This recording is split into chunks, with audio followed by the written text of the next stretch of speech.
Jay here, Stretford, Paddock, Aston Villa 3, Manchester United 1. A dismal day for the Reds at Villa Park. Joining me for the live review is Joe Smith. So make sure you get involved in the chat in the comments. Joe, just started badly, never got much better. No. We've seen, how many games like that have we seen over the last 3 or 4 years? Probably 30. Where you just, do you know what I mean? Like, Yeah. we used Remember to when it was like two every 5 years under Fergie? Yeah. It was like 30 in 5 years. Yeah, you sort of see 5 or 6 of them a season, don't we, at the minute? Yeah. I mean, I think that frequency is going to go down under Ten Hag. I think Yep. if we try and look at it from not necessarily a positive angle, but look at the picture in general rather than just going, we were shit, so everyone's shit. Yeah. We were poor. We got caught out in those first 10 minutes in a similar style to how we've been caught out in other games this season. Not obviously that the quality isn't the same as City, but City did it where they just pressed really high, stopped us playing out from the back, broke us down. Brentford did the same thing. Sociedad, I know we beat them, but they did the same thing to a similar degree, to a lesser degree, in the week where we get the ball at the back, you just mark us man for man, and we don't really know what to do. Yeah. And then it forces mistakes. They get their 2 goals early on, very much like the Brentford game. And I know 3-1 isn't much better than 4-0, but it is better than 4-0. There was a bit of a response there, but we're just struggling to score goals at the moment. I think that's the big problem with this team. Because it's rare that we concede 3 or 4 goals. I know it's happened a couple of times this season, but typically the trend is that our defence is getting a lot better. We're conceding less goals. It's more clean sheets. The thing that isn't getting better is our goal scoring. Yeah. So I think we have to spend most of this review, or certainly some of it, looking at why we can't score goals at the moment. Because defensively, yes, there was mistakes, and conceding 3, it's always going to be difficult to overcome that. But it feels like if we concede 2 goals in any game to any opposition, we aren't going to win. And that has to change at some point, because you don't win trophies, you don't win leagues by not being able to score goals. Like, that's the thing that's got to change. Unfortunately, we've been exposed again, but I think things are going in the right direction. No, I agree with everything that you've just said there, to be honest with you. I really do. You're right about the 2 or 3 goals thing, but the 3 goals, we've only scored 3 goals in the Premier League. I think, is it twice this season? Yeah. Once against Arsenal, once against City when we lost 6-3. Which hardly counts. No. So there's loads of super chats and comments. Quite a few people talking about Ronaldo. I'm going to ask you about Ronaldo in a minute. Sean Harrison says Ronaldo is clearly the least productive player in the league. That's a bit harsh, but clear in the league, yeah. And he's just earned more than NHS care staff will make in 20 years. Football is dead. A couple points. I think Ronaldo is nowhere near the levels we know he is. So I get that, and I understand that people like to sort of compare players and their wages to the NHS care staff, who obviously should be on a lot more money. But yeah, Ronaldo, I mean, it's just not happening for him, is it? And you think, to me, this just looks like the end game. Adam Sweeney in the super chat says, I never want to see Donny defraud again, and it's just factual. We play worse with Ronaldo. Time is done for him. Sam Z says, love CR7, but he can F off. Enough shoehorning him in. Abhinav Verma, who's always in the chat, says this Ronaldo saga has only disrespected United and the fans. He shouldn't be playing, let alone captain. And Van der Beek, as good as a statue. Sorry for the rant, don't apologise. Dameless Sam, who's been a member of the academy for 9 months, says missing Bruno today. Delo out for the next game. No chance AWB plays. And also just in the general chat, James Hutchinson says Gonaldo. Invisible Light says Ronaldo has become a joke. People loving Ronaldo then, yeah? Loads of people commenting on Cristiano Ronaldo. So let's talk about him, because it would be remiss to ignore it. What did you make of, not just today, but in general, do you think this is the end of Ronaldo at United, or do you think he's costing us games? What's your take on it? It's obviously the end of Ronaldo at United. Yep. One way or another, his contract runs out at the end of the season. We've got an optional extra year. There's 0 chance that's been extended. I would be surprised if he's here after January. So yes, this is the end of Ronaldo at United. Yep. Is he costing us games? Probably. I don't think he would have. What was the expectation that he scores a hat-trick today? Bales us out 4-3. I think that's unfair. But when you look at how we play with him in the team, we look slower. We look so one-dimensional. He doesn't make runs in behind. He can't really make runs down the line. When he comes short, it's very sort of rigid, upright, 1-2 with his defender. He can't roll his man. He can't turn past someone. He can't really break free from a player, a defender. He can't stay in front of a defender. He can't nip in front of all the things you would want from a striker. He doesn't really have any of them. And the other thing that there's almost this meme of Rashford's chances where people say if Ronaldo would have taken that, he'd have scored it. And you make the point, obviously, that it doesn't necessarily fall to someone just because they're on the pitch instead of them. The whole game would be different. Yeah. But let's say it was the same. Yeah. He wouldn't score it because his finishing has been awful this season as well. Yeah. It's not like he makes up for it like, his finishing's been so good we just can't get the ball to him, and fair enough, his legs aren't there to really make the chances for himself anymore. Yeah. Even when we put the ball on a plate for him, he misses it more often than not at the moment. It was the game against Ammonia away where we were like, get your 700th goal, go on, get your 700th goal, and he's missing shots from the 6-yard box with open nets in front of him. He had a header today which wasn't the best chance in the world but was pretty good, and there's no reason to think that he will either create a chance for himself or put in a chance that is made for him by someone else. It's unfortunate and it's sad. I'm not going to sit here and pretend that this changes what he's done for United in the past, because it doesn't. I think anyone saying that is just getting over emotional, because what he's done for Man United is some of the best things that anyone have ever done for Man United in the history of the club. So he'll always be a Manchester United legend, in that real sort of top echelon of United legends as well. However, at the minute, he's making Manchester United worse when he plays, and it's unfortunate that we've got so many options or problems up front that he has to play. But today, when we're bringing Elanga, Martial, and who else was it that came on? Malacia. The fact that Ronaldo isn't one of the players to come off in return for those three coming on is insane. Yeah. And the only reason I can think it is because one of two reasons: either Ten Hag thinks it's Cristiano Ronaldo, he might get a late winner, he's done it so many times before, or it's Ronaldo, I probably shouldn't bring him off. What will you can't operate a football club like that, though. No. You can. I mean, we don't know. It might be Eriksen. I'm just thinking, leave Ronnie on. He's got a goal in him. Yeah. But he hasn't. He hasn't. And also, I think if it is the latter, and there's a good chance it is, then you can't work like that. You have to pick the best available 11 and make the changes that are the most positive for the football team, not the ones that are going to least upset a 37-year-old who's got one Premier League goal in 10 games this season. I know he's not started many games, but he's not the force he was. Cristiano Ronaldo at this current rate will end up with 2 Premier League goals or 3. Yeah. Do you know what I mean? By the end of the season. That's not the Ronaldo of old. We've got some post-match reaction from Luke Shaw. Let's have a look at what Luke Shaw had to say. Joseph, do you want to do the honours there, bro? Yeah, we're always going to believe we can win the game, even at 2-0 down. We spoke about starting well in the second half, but conceded again. Then it's a mountain to climb, and the game is gone. He also says, we can move on. We started sloppy, gave the ball away too easily. That is not good enough. We suffered today. We didn't deserve to win. I mean, he's accurate. 15 minutes to go, it didn't look like they thought they could win it. No. Like he says there that when that second goal goes in, that's the game done. You only need 2 goals to get a draw. Yeah. I know that that's not a great position to be in, but it felt like with 10 minutes to go, two goals down, knowing that there's going to be a good chunk of stoppage time because of how scrappy they've made the game, you would think it would be Villa on the edge of their own box, United just piling on them, and it wasn't. Don't understand the logic here that's going on, where it seems to be that all of a sudden, right, you're missing Bruno. Now, Fred has played this season quite a few games, and he gives you that energy, he gives you that sort of box-to-boxness. He's like a worse version of Bruno. Or, do you know what I mean? But he's a version of him.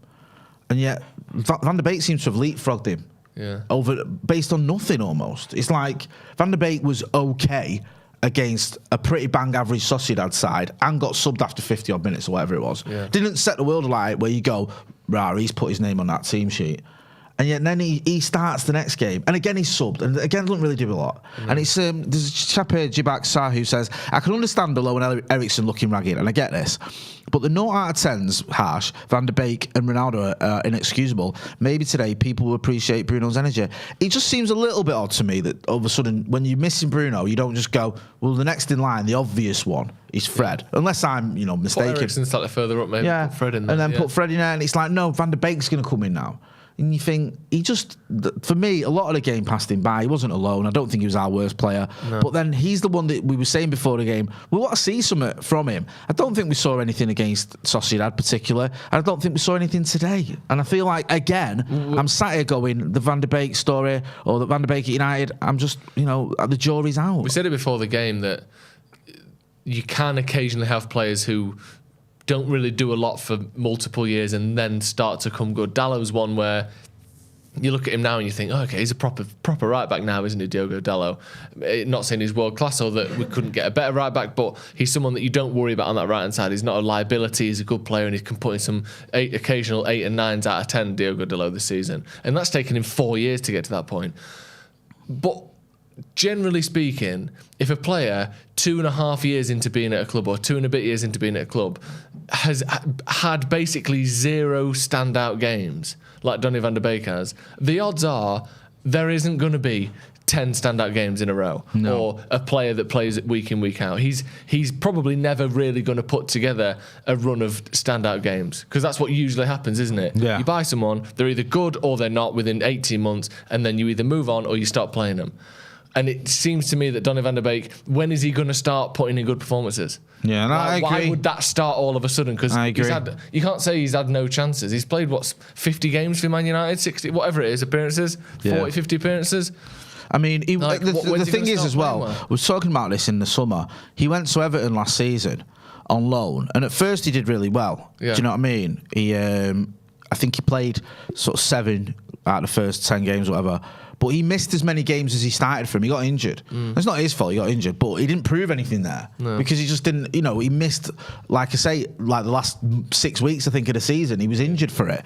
So it's just not been happening for him. And, this game today, it's just another game where you're going, what's that told us about Donny van de Beek? How many appearances has he had for United? Have you got that? Yeah, I think he had 19 in his first season, 8 in his second season in the Premier League, and 4 this season. So what's that? That's just Premier League, but total 27, 31, 56, I think, 56 in total. I mean, admittedly, the vast majority of them have been a substitute appearances, but he's had opportunities. But that's not because he's so good that we have to save him as a sub, is it? No. So you have to prove yourself. From if you look at, I know it's harsh because Bruno was a phenomenon, but Bruno made straight away told you what he was about. Yeah. Straight away, like, this kid is, he needs to start every game. With Donny van de Beek, when he has played, he's done either okay or not good enough. I don't think there's been a game where I've gone, wow. Like, even Fred, he's had some wow games. Yeah. Where you're like, what is he on today? Like, he's been amazing. Bro, Fred against City, when we beat him 2-1, where Rashford scored the penalty, Martial scored. I was at the Etihad and I did my review, I think, was an apology to Fred, because he was phenomenal in that game. And even he, if we're honest, against City, probably isn't going to be good enough to be starting for Man United if we get to the places we want to be. No. And yet he's still, proven a lot more to United fans, or certainly to me as a United fan, than Donny van de Beek has. I'm going to talk about Donny van de Beek, just couple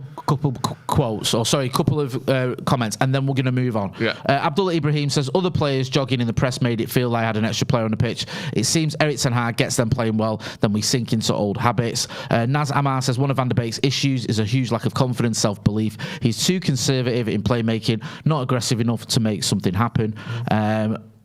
Someone says there, Liam Clark says, if you put Bruno Guimaraes in our midfield, we're comfortably top 3. Ross Murphy says, Van de Beek on only last game in charge. The last time Van de Beek had his best performance in a United shirt, that's about it. Maya Amateur says, sorry to change the topic, lads. Can we talk about how far the wall was on the free kick? The wall was about 15 yards, which is a testament to the ref. Well, as much as I'd like that to be a big problem, and I want to talk about the ref because I think the ref was crap, if you look at the picture of the goal, unfortunately, the free kick has been taken from about 20 yards out. It's a couple of yards outside the box. Yeah. The wall, if you look at the picture between the goal line and the free kick being taken, is about in the middle. Yeah. So it may be slightly further back, but it's about 10 yards. 10 yards to the wall, 10 yards to the free kick. It's from the near post or whatever. It looks like it could have been a bit nicer to us, but I don't think it was that bad. I don't listen, you can blame the referee, and I'll do it. I after the Sociedad game, both games against them, I was pointing a finger at the referee. I thought it cost us a game. I don't think the referee cost us a game today. No. I think that game's sort of almost lost after 10 minutes when Leon Bailey's just walking through, like, not there. People talking about free kick. I still think maybe David De Gea could have done a little bit better. And then when you get yourself back in it with the Luke Shaw goal, to not capitalise on that, to not kick on and go, right, okay, there's only one goal in it now, let's do that. Instead, we start the second half, second best to everything, and then Villa get that third, and it's like we almost give up. Make sure you are hitting that like button. There's over 2,000 people watching, only 111 likes. Let's get to 500 likes. Potston says, Ronaldo needs to not be taking free kicks. I agree. I don't think there's a particularly standout free kick taker for Manchester United, but I don't think Cristiano Ronaldo is the answer because I think he's taken quite a lot of free kicks for us since he come back, and none of them have looked any good. I can't remember a free kick. I might be misremembering. He scored one. Has he scored one? I think he scored one since he's been back, yeah. I mean, I can't remember that. But it's just he must have done. You're right. It's just a bit sad with Ronaldo at the minute, isn't it? Because when you watch him, you genuinely just think, I don't know what you bring into the team, and that's sad versus Norwich. Sorry, Happy says, can we not forget they had a week off and we played 2 days ago with the same team? I get that, right? I understand that fatigue and things like that can play a part in it, but I still feel like there's no excuse for some of the performances that certain players have put in. I still think it's not good enough, and I still think yes, they've had a bigger breather or whatever, but we should still be making a much harder game for Aston Villa than a comfortable 3-1 win, which is what it was to them. Do you know what I mean? It really was. We've got a quote there from Eric Ten Hag. If you want to read that, Joe. Yeah, we'd lost the game at the start of the first half and the start of the second half. That's unacceptable. They look more fresh, more ready. That's just what you're saying there, isn't it? Really? They're ready for it, and we didn't. This is something that Eric Ten Hag's got to work on here, because we've got this sort of difficulty here. We haven't won a trophy since 2017. We haven't got the squad that we really need to be firing on all four fronts. But you know, you do have to try your best to win competition. So what does he do now? Does he say for the League Cup, I'm just going to, go for it? Does he say for the Europa League, I'm going to go for it, the FA Cup when that comes around? How does he manage this? Because that's a big sort of head scratcher for him, innit? Because we haven't got a squad size where you can go every single time we put a team out, it's going to be really strong. There are going to be teams where you go out and you go, actually, I'm probably going to have to play a youngster here. I'm probably going to have to play someone who's the jury's still out on today. And now do we risk rotating for the League Cup match, which you might have wanted to do, and then you potentially losing 2 games in a row? And I'm losing the opportunity to win a trophy. Yeah. Arguably the easiest one to win is the League Cup, because it's wrapped up by February. A lot of teams don't take it seriously. Yeah. And also, if you win that, like Jose did in his first season, you give yourself a bit of a boost for the rest of the season, because it's like you've already got a bit of silverware and that monkey off your back is already dealt with. Go on, there's another quote by Ten Hag there. Yeah, the result's clear, it never lies. In football, you always get your own earnings. Today we were not good enough. I mean, yeah. Not saying anything we don't know, is it? Oh, we lost and we deserve to lose. Yeah, we did. I'll just get into a couple more quotes. Comments. Someone else pointed out the goal against Norwich for Cristiano Ronaldo. DJ Candle says, clear signs we need new players and more depth. We do need new players, but unfortunately, or luckily I should say, most of them are at the club already. When Varane comes back, when Martial comes back properly, and he came on, but the damage was done by then. When Anthony comes back, you've got a massively different looking team already there.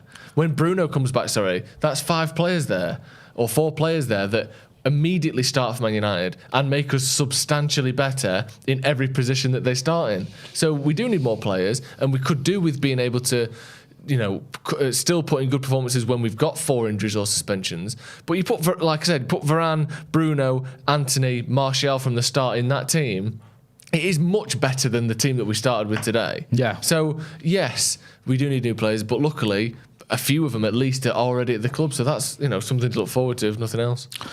Joe, people can find you on the Sloppy Joe's podcast. I've just put a link in the chat there. Thank you very much. Yes. So make sure you go and check out Joe on the Sloppy Joe's podcast even. When's the next episode out? Episode coming out on Tuesday. Episode out on Tuesday. You can also find me on Scotty and Motty. There's another link in the chat. So we've got a Patreon where we link up with the Sloppy Joe's. So go and check that out. Also, make sure you are subscribing to this channel as well. We want to get to 700,000 subscribers by Christmas.